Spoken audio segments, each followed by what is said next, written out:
Kindly's review on The Meg. We're going to try to give you as much information as possible without spoiling anything.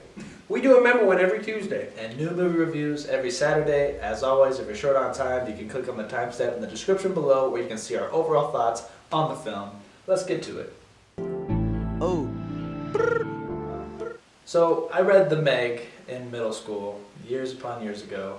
And ever since I finished the book, I've been eagerly awaiting a film to be made. And here in 2018, we've got it. And I remember about a year ago, they cast Jason Statham, and I was like, oh, please, no. What's happening? Yeah, dude, I thought the same thing. I'm just not a Jason Statham fan. I think he's just a bad actor. And the only role he was good in was The Spy, and that's just because he was like being made fun of, like ironically being in the movie. Right. However, in The Meg, Jason Statham does a really good job. He does exactly what you expect. He's a very like The Rock type of a character, but I think he kills it. He does a really good job. He has more charisma than he usually does. He's Yes. usually just very like one-toned, very like, I'm Jason Statham, I'm gonna kick a lot of ass and Yes. not have any flaws. Here I go. And this movie is highly flawed. He clearly has emotion. He even develops. Like, there's character development in The Meg, believe it or not. And as for his supporting cast, they are not great. They are horrendous. I don't think there's one good supporting cast member in this movie, actually. I would disagree. I would say Rainn Wilson did a good job at being the billionaire snob. Okay. For me, it was just not believable. It was my issue. As far as his acting goes, I think that's probably less of the issue and more of just his character itself. He's good at being like just a jackass. Right. Yeah. But he's like the comic relief, but he's also like the investor of this whole project. And I feel like that just doesn't make sense. And he kind of has some ups and downs where you like see the type of person he is, and it's just like, it was never believable for me. Right. So a little bit stale as far as the acting goes. There's some really bad acting that I don't really want to get into. Li Bingbing? Li Bingbing, she's the love interest of Jason Statham, and it's awkward. Oh, it's so bad. When you say it, Oh yeah. like it's just like It's unnecessary. yeah, and not to ruin anything, but they don't actually like have an on-screen kiss or anything like that. But there's that like weird forced chemistry that Forced chemistry. the writers were like, hey, you guys. There has to be a love interest, and it's like, why? Yeah. It's a movie about a shark. Just let it be a movie about a shark. Speaking about the shark, that's my biggest gripe about this movie. He's not on the movie enough.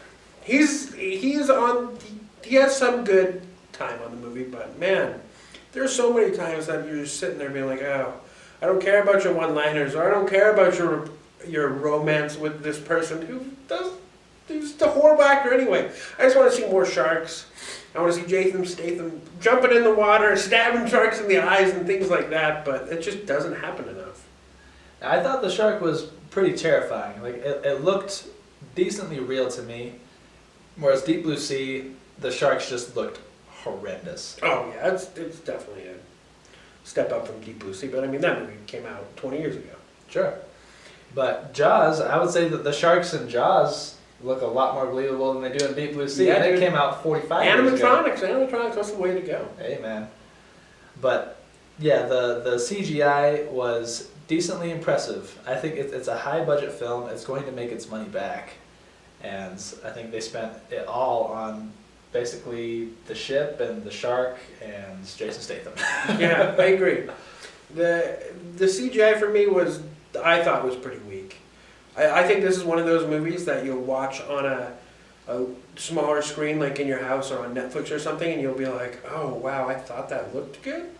It's like, it's amazing the things you can get away when it's on a huge screen. There's a lot of like little sharks coming out of the ocean later on, and they look so fake. And then there's the submarines where you can just tell that they're sitting in a room. And I mean, obviously they are. It's a movie. But like, you want your green screen to be a lot more seamless. For how much this movie was budgeted, I just don't think that's excusable. Okay. If you were the director, what would you have done differently as far as the tone of the film? Because you have issues with the up and down. Sure. For me, I would have picked a side. Because a lot of this movie has too much going way too serious when it's very one-on-one intimate with the shark. You know, you're scared for your life. It's very intense. And then all of a sudden it jumps to they're laughing in a group. You know, they kind of forget that there's even a shark after them. I would have probably gone more the serious side. You know, for how ridiculous this movie is, I think it could have been awesome, especially if this movie was R. Yes. Especially if this movie was R. And I get that they made it PG-13, and that was a money reason, I'm sure. They just want more people to see it. But. Yeah, they want kids seeing it. It would have been so much better if it was rated R. Yeah, and they could have made it more serious. And having a PG-13, it was probably impossible to make it serious. Because I think they got away with as much blood as they humanly possible. Probably. There's a decent amount of blood in the film. Yeah. But I think I would agree with you. If it was a little bit more on the side that the book takes, the book's very serious. Yeah. The book is not comical at all. Right. I think if they did that, there'd probably be higher percentages on Rotten Tomatoes and the review sites. Exactly. However, this was too much Deep Blue Sea for me. Oh. So, overall, what did you think about this movie? I had a good time with The Meg. It wasn't spectacular. It was basically everything I thought it was going to be. I researched the Rotten Tomatoes score beforehand, has about a 50. It's jumping between a 50 and a 55. And, you know, it is very self-aware, but also it had some problems with the tone. It was a little too serious at times. I think that Jason Statham did a great job, probably his best performance I've ever seen, and the shark was absolutely terrifying. If I saw a 70-foot shark in the water, I'd probably pass out, because sharks are my all-time greatest fear, along with the ocean. So I'm going to give this movie a 7 out of 10. I've been waiting for a good shark movie for so long, ever since Deep Blue Sea, really. I just have a good memory, nostalgia from my childhood. And this movie just doesn't do anything for me. It's too all over the place. A lot of the time you want to see more of the shark, and you have this love interest that you just don't care about, followed by other members of the crew that just don't matter, and they're uninteresting with no character development. A lot of the time I was just thinking to myself, when is this movie going to be over? Like, I'm not enjoying myself. I would much rather watch Sharknado or Deep Blue Sea, which is just more aware, which this movie is just not aware. I'm going to give this one a 3 out of 10. Thank you guys so much for watching our review on The Meg. Please give us some like and the channel, follow us on socials, and all that juicy goodness. This upcoming Tuesday, we're going to be scrapping The Member When, and we're going to be reviewing The Black Klansman. That just came out the same day as The Meg, so we have to kind of decide between the two. And this Tuesday, we're going to be seeing Spike Lee's new film, and hopefully it's good. It probably will be good after that. Yeah. I'm excited. Oh, and side note, Ruby Rose, if you ever want to be straight, you can come and find me. Same.